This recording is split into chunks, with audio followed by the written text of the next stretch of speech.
Psalm 26. Vindicate me, Lord, for I have led a blameless life.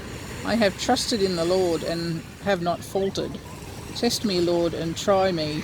Examine my heart and my mind, for I have always been mindful of your unfailing love and have lived in reliance on your faithfulness.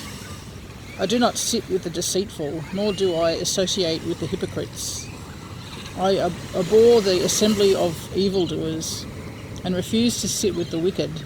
I wash my hands in innocence and go about your altar, Lord, proclaiming aloud your praise and telling of all your wonderful deeds.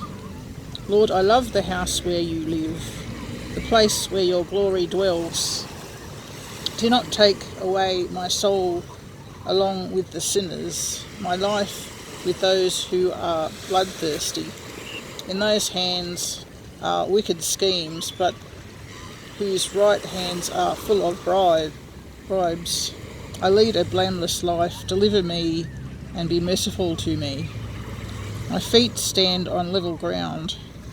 In the great congregation I will praise the Lord.